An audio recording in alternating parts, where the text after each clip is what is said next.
Então, seitas e heresias, os principais erros doutrinários cometidos pelas seitas mais conhecidas e as mais perigosas.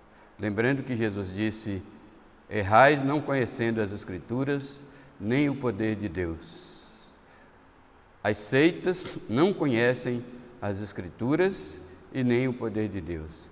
Por que elas não conhecem as Escrituras e o poder de Deus, principalmente nos dias de hoje, em que a Bíblia é acessível a todo que quiser ler?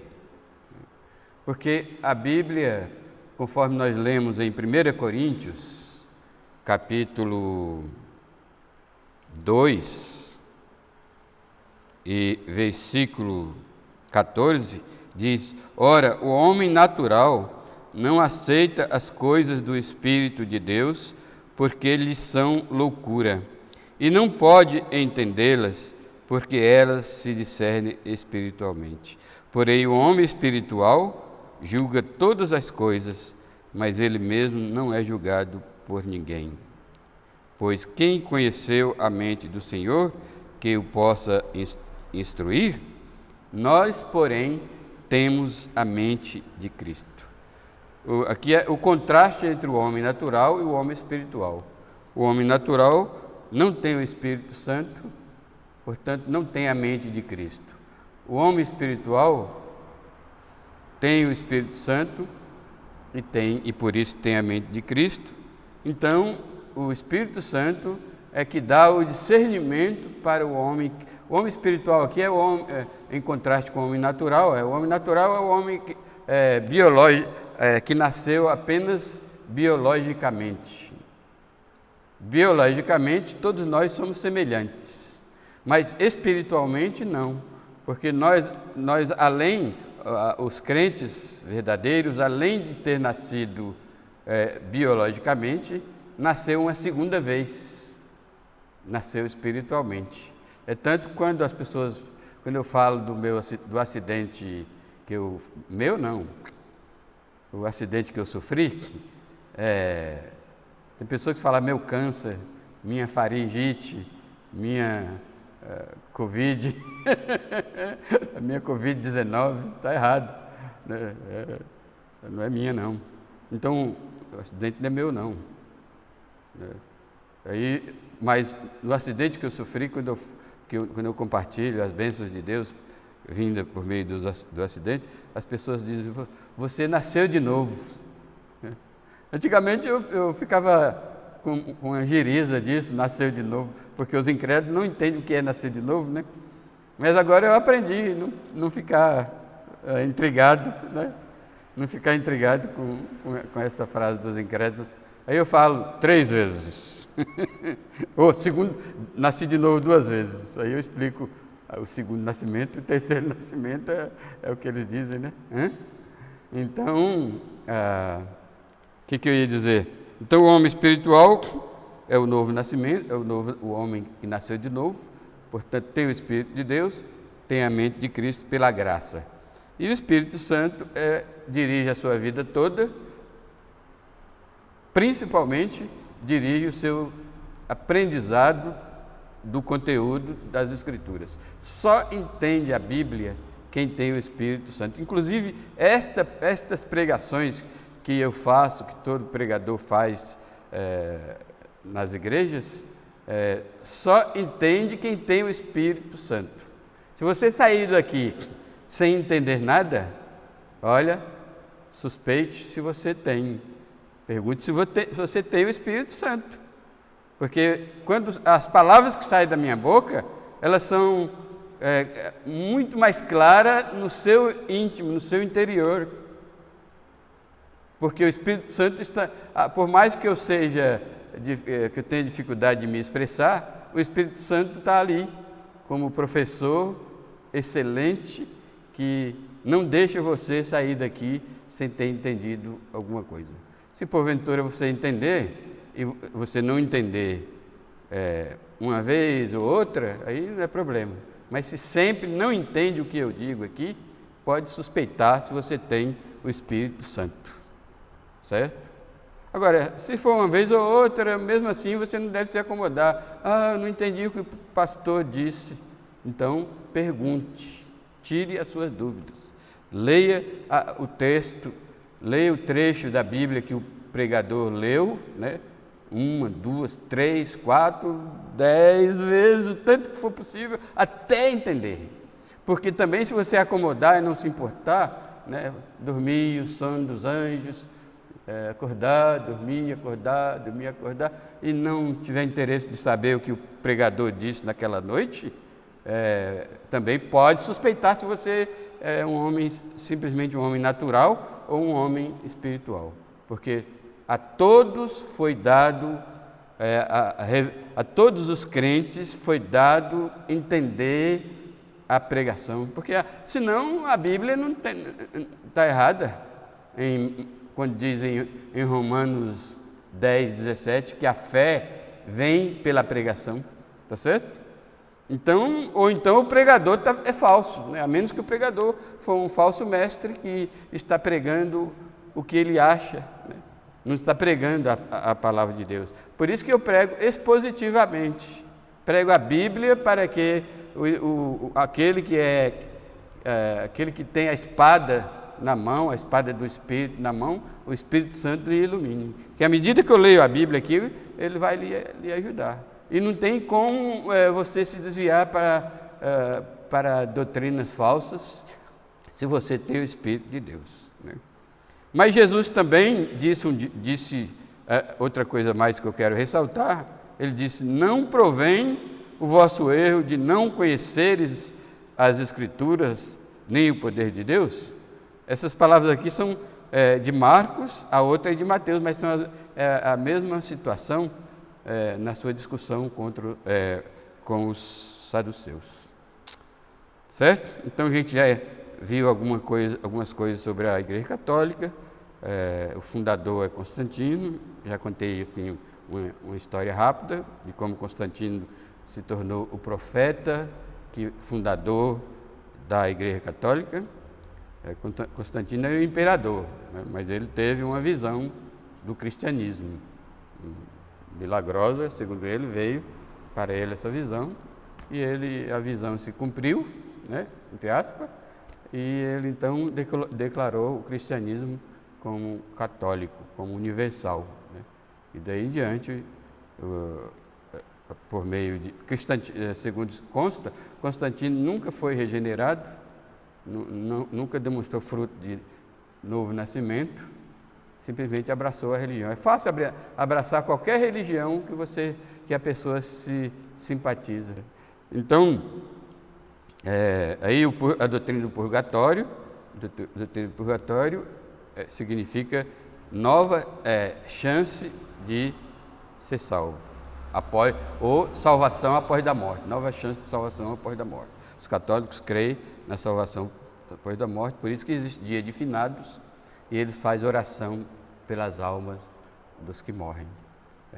A oração é para que eles pulem mesmo que eles falem para Deus ter misericórdia, né? Para que Deus tenha misericórdia, e faz aquela alma que viveu aqui incredulamente, né? E até devassamente, mas só porque professava o catolicismo,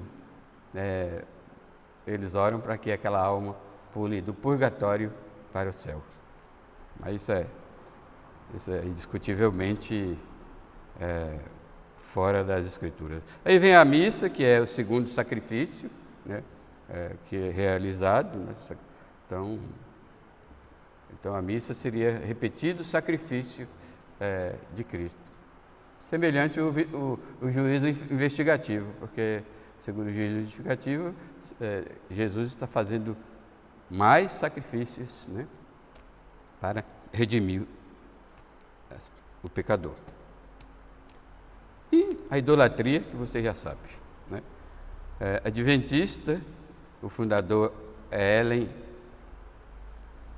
Ellen Gold. Agora eu lembrei que significa aquele G, porque aqui tem um G aqui, ó. Uns dizem que é Harmon, outros dizem que é Gold, né? Algumas literaturas aparecem Ellen Harmon White. É porque o nome dela de solteira era, acho que era Harmon, né? Aí casou e pegou o nome do marido, White, mas tem o Gold. O nome dela é tanto que nos livros dela aparece Ellen G. White, né? É fundadora, também teve uma visão, uma visão profética. Na verdade, ela abraçou a visão, ela tomou para si e explicou a visão de Guilherme Miller, que profetizou, que teve uma visão que Cristo ia voltar em 22 de outubro de 1844. Cristo não voltou, o próprio Guilherme se decepcionou, não falou para mais nada, ele mesmo desacreditou, dizem que ele voltou para a igreja original dele, e assim como muitos, mas Ellen White tentou explicar a visão de Guilherme Miller, né, dizendo que ele errou só no conteúdo, no fato, mas acertou na data. E de fato, aí é de onde vem o juízo investigativo que eu já expliquei. Então, as doutrinas da adventista, a falsa doutrina da adventista é a guarda do sábado. Sobre o sábado, vocês sabem que eu não falei muita coisa aquele dia, mas eu estou descobrindo algumas coisinhas interessantes, né? Por exemplo, esse versículo de Atos 20, né? No primeiro dia da semana estávamos nos reunidos, né? Porque isso já era, a igreja passou a reunir no domingo. E expliquei sobre o dia do Senhor, o fundamento do dia do Senhor. E essa semana eu descobri mais uma coisa sobre a interpretação de Apocalipse 1:10. Na Rússia e na Ucrânia, a Bíblia deles não vem traduzir dia do Senhor, porque eles entenderam que dia do Senhor é o dia da ressurreição do Senhor, né? Então, na Ucrânia, os dias da semana, não é assim, na Ucrânia e na Rússia, os dias da semana não é como os outros países ocidentais, não, né? Dia 1, dia 2, dia 3, dia 4, depois progrediu para domingo, segunda-feira, terça-feira, quarta-feira, porque tudo é dia de feira, né? Dia de fazer a feira. Ou então, como a tradução latina do dia do Senhor, o latim traduziu o grego Kyriake Hemera, em latim, em português quer dizer, é traduzido dia do Senhor. Está bem traduzido lá em Apocalipse, mas o latim traduziu dies Dominici. Aí progrediu na língua latina para... aí no português arcaico ficou domingo, porque dies Dominici, dia do Senhor, né? Domingo, a palavra domingo, variando do grego até para o latim, se tornou a tradução de Apocalipse 1:10, dia do Senhor. Dies Dominici, depois o dies caiu, ficou só Dominici, aí veio na língua dos países de língua portuguesa, ficou domingo. Aí vai variar em várias cidades, vários países, né? Nos Estados Unidos é Sunday, o domingo. Por que Sunday? Porque os Estados Unidos continuou com o dia original, o dia do sol, né? E todos os dias tinha o nome de um deus pagão, né? Dia do sol, dia da lua, dia de Marte, né? Em vez de quarta-feira, quinta-feira. Aí, nos Estados Unidos, eles não tiraram as homenagens aos deuses pagãos, né? Então, ficou Sunday, segunda-feira Monday, Tuesday. Eu vi alguma coisa sobre isso, mas não memorizei, né? Mas Sunday original é do começo dos dias da semana, era dia do Sol, dia da Lua, dia de Marte, né? Dia de Netuno, de Plutão, etc. Dos deuses pagãos, né? Em francês é dimanche, né? Domingo, né? Cada lugar tem variação, né? E na Rússia, eu estava falando da Rússia e da Ucrânia, então eles traduziram primeiro, como é que é? Apocalipse 1:10, onde é traduzido do grego Kyriake Hemera. Hemera quer dizer dia, Kyriake quer dizer do Senhor. Então, dia do Senhor. Aí, na Rússia e na Ucrânia, os dias da semana é assim: dia da ressurreição. Primeiro dia da ressurreição. É traduzido bem assim. Primeiro dia, dia da ressurreição. Ele nem traduzido domingo, nem Kyriake Hemera, nem Dimanche, né? É igual aos outros países. Na Rússia, dia da ressurreição, domingo. Segunda-feira é primeiro dia depois da ressurreição. Terça-feira, segundo dia da ressurreição. E assim por diante, né? É traduzido assim, né? Segundo as minhas leituras da origem dos dias, né? Então veja que eles reuniram no dia no primeiro dia da semana. E tem uma profecia de Oséias que eu não vou lembrar aqui agora para compartilhar com vocês. Eu li, mas rapaz, esqueci. E eu não vou procurar, está aqui na alma do meu tablet, né? Mas a profecia de Oséias promete abolir o dia de sábado. É uma promessa profética de abolir o dia de sábado. Eu vou achar isso porque é curioso, né? Então já havia no Velho Testamento a promessa de Deus de abolir o dia de sábado. Tá certo?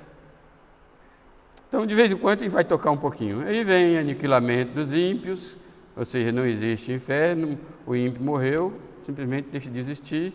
Sono da alma, ou seja, sono da alma e morte da alma, os adventistas é a mesma coisa, né? Talvez a morte da alma seja uma progressão do sono da alma, né?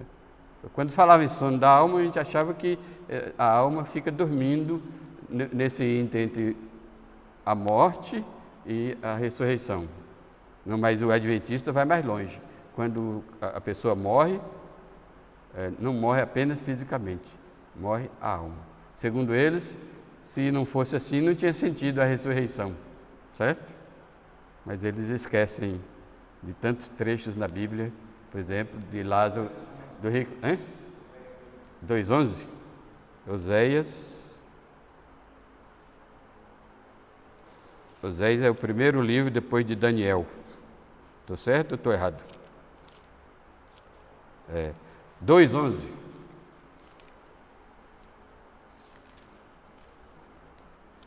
Devastarei a sua vide e a sua figueira, de que ele diz, esta é a praga que me deram, meus amados, eu, pois, farei delas o bote. Não. 2:11. Farei cessar todo o seu gozo, as suas festas, as suas luas novas e os seus sábados, e todas as suas solenidades. Veja que aqui está bem claro, né? Mas os adventistas aqui, eles dizem, não, aqui não foi o dia de sábado, aqui foi o ano sabático. Entendeu? Eles argumentam aqui que foi o ano sabático. Mas o ano sabático está incluso nas festas. Aqui, ó, está bem divididinho. As suas festas, as suas luas novas, os seus sábados e todas as suas solenidades. Então, o ano sabático está incluso nas festas e destacado está a guarda do dia de sábado, né? Farei cessar todo o seu gozo, suas festas. Então, há já essa promessa, mas eles enrolam, né? Os adventistas enrolam. Depois o juízo investigativo, que é a redenção incompleta, a teoria da redenção incompleta. Então, o sacrifício de Jesus Cristo não foi suficiente. Então, passado 1.800 anos depois da sua morte, olha que discrepância, Deus esperou 1.800 anos, contando nos anos normais que nós temos, para Jesus entrar no santuário. Não, Hebreus diz que ele entrou no santuário no dia que ele foi assunto aos céus. né? Aliás, isso foi simbolizado quando o véu rasgou, de alto a baixo, né? O véu material existente no templo de Salomão, o véu que separava o santuário do lugar santíssimo, quando Jesus morreu, o véu rasgou de alto a baixo. Isso já indicaria que Jesus iria entrar lá no santuário, mas não para oferecer qualquer sacrifício, porque o sacrifício ele já tinha oferecido do seu sangue, né, lá na cruz. Ele ia entrar com o seu sangue, diferentemente do sacerdote Arão e os outros sacerdotes levíticos, que entravam com sangue de bode, sangue de touro, uma vez por ano, repetidas vezes. O livro de Hebreus diz claro que ele entrou uma única vez, levando não sangue de bode e de touros, mas o seu próprio sangue, né? Porque o sacrifício de Jesus na cruz foi perfeito e completo, né? No dia que ele morreu. Então, o juízo investigativo é a maior falsa doutrina que existe. Porque, meus irmãos, como eu disse semana passada, não existe a igreja perfeita. Ali e acolá pode existir um errinho em nós, né? Em nós batistas, em nós presbiterianos, em nós metodistas. Ali e acolá tem um errinho, porque nós não somos perfeitos, né? E por causa das nossas limitações, dos nossos pecados, às vezes a iluminação do Espírito Santo é bloqueada, tá certo? Pois a Bíblia diz, não entristeçais o Espírito de Deus. Então, quando o crente, ou até mesmo uma denominação que entristece o Espírito Santo de Deus, o Espírito Santo de Deus não vai agir com discernimento, com iluminação na vida dele, porque ele está entristecendo o Espírito Santo. E há muitas denominações que entristecem muito o Espírito Santo, não vou dizer quais são, né? E quem sabe se os batistas também não estão entristecendo o Espírito Santo com algum pecado calado dentro deles, né? Como Davi disse, enquanto calei os meus pecados, aí vem um monte de consequências, no Salmo 32, né?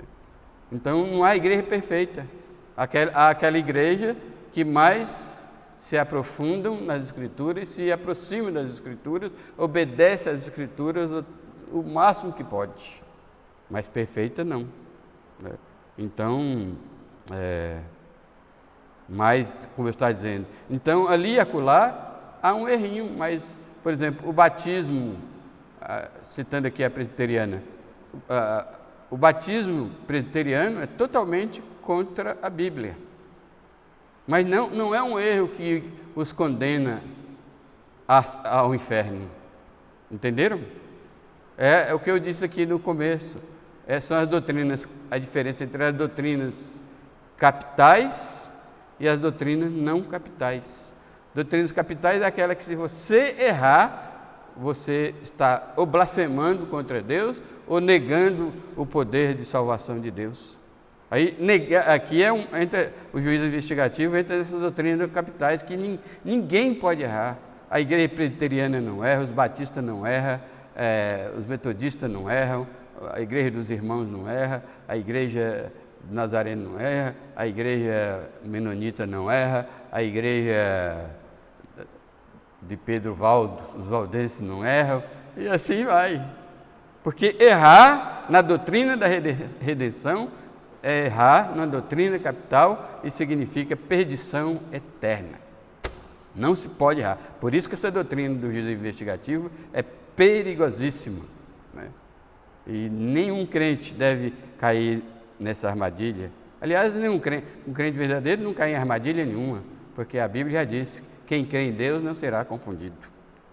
Aí vem a perda da salvação, eles acreditam. É claro, é uma consequência. Eles não acreditam na salvação eterna, né? Que você perde hoje. Ele diz, a mesma pessoa que decidiu crer em Jesus Cristo, hoje, ele diz nessas palavras que eu li lá no artigo dele, da mesma forma que a pessoa naquele livretinho que eu esqueci de trazer hoje, né?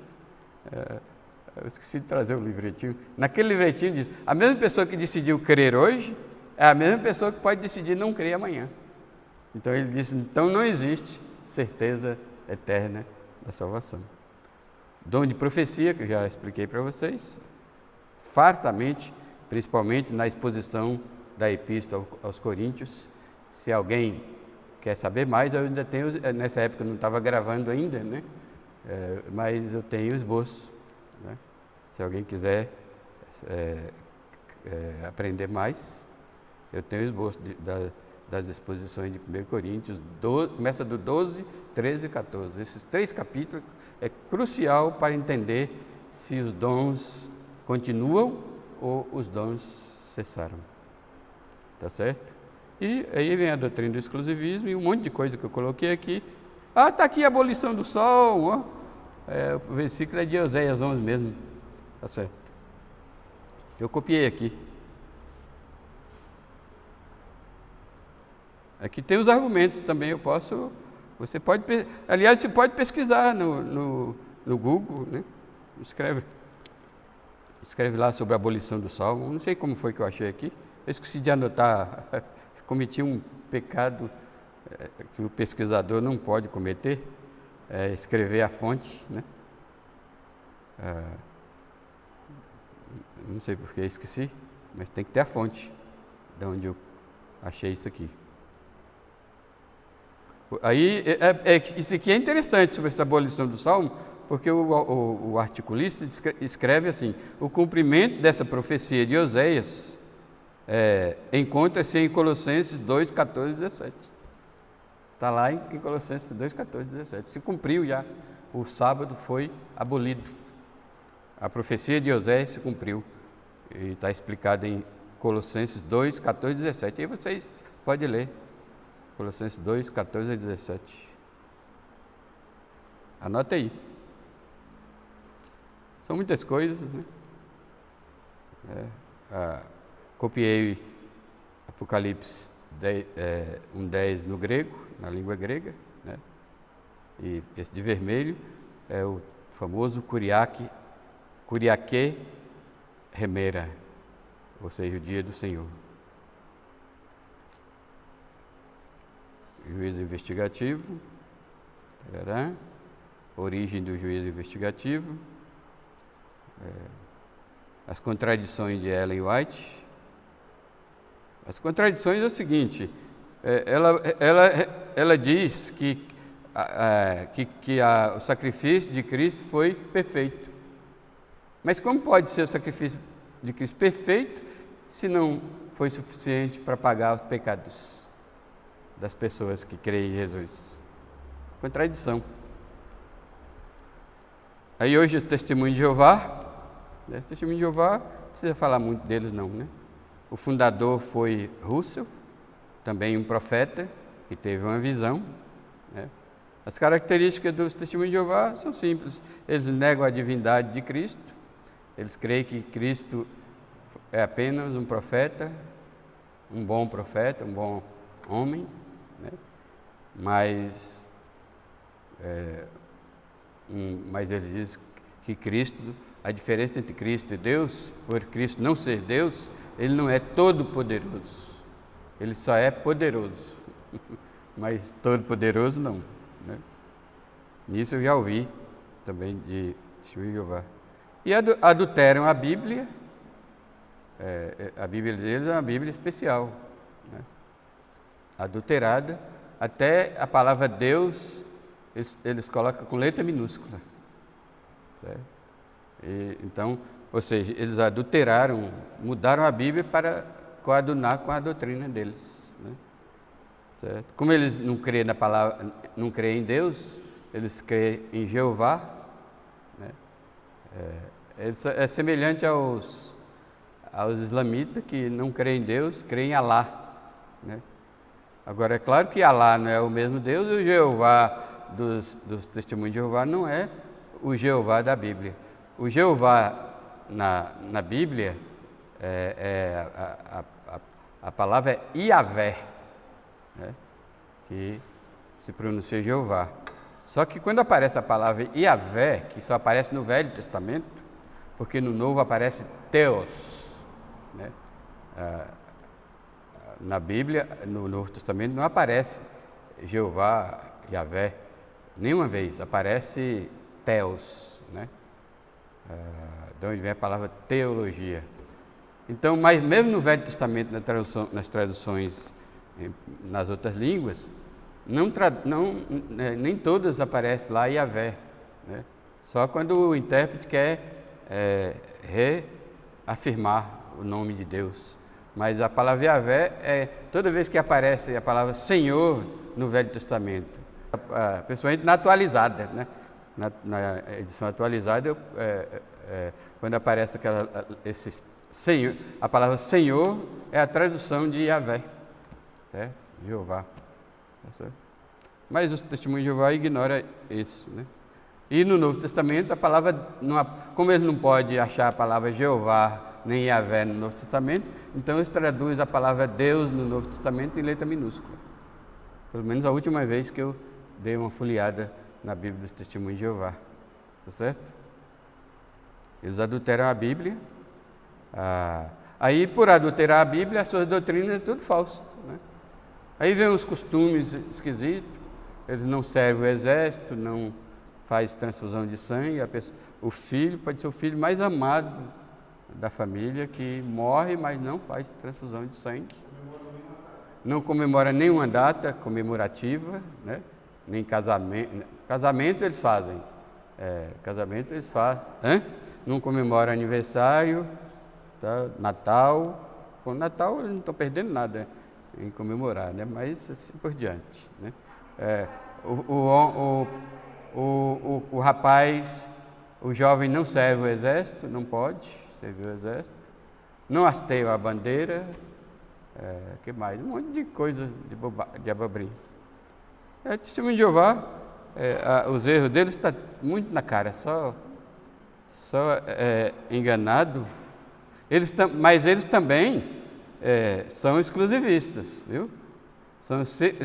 Eles são exclusivistas e sectários tanto quanto os adventistas. Porque, como nós começamos, essa é uma marca das seitas. Todas as seitas são exclusivistas, todas as seitas são sectárias e pescadoras de aquários, certo? Por ser exclusivistas, ou seja, eles acham que para ser salvo tem que pertencer à igreja deles, né? Se alguém não pertencer aos Testemunhos de Jeová, não é salvo, apesar que eles não usam muito a nomenclatura salvo. Eles não acreditam nessa nomenclatura bíblica, ser salvo, ser não salvo, né? Eles usam outro sistema lá. Então, mas aqui na nossa linguagem, na linguagem bíblica, para ser salvo, né, tem que... Ele usa para habitar na terra, na eternidade, né? É o sistema dele. Para habitar na terra, no reino de Deus, tem que ser testemunho de Jeová. São exclusivistas. E por serem exclusivistas, automaticamente eles são proselitistas. O que quer dizer proselitista? Pescador de aquário. Ele pesca nas igrejas, né? Quando ele, nas suas visitações, eles trabalham bastante, eles evangelizam bastante. Se ele descobre que você frequenta a igreja batista, ele vai investir tempo e dinheiro em você, e energia em você, certo? Aí o crente é ordenado por Deus não receber os testemunhos de Jeová em casa. Onde é que está escrito para não receber testemunho de Jeová em casa? Judas? Eu acho que não. É João? Segunda epístola de João, né?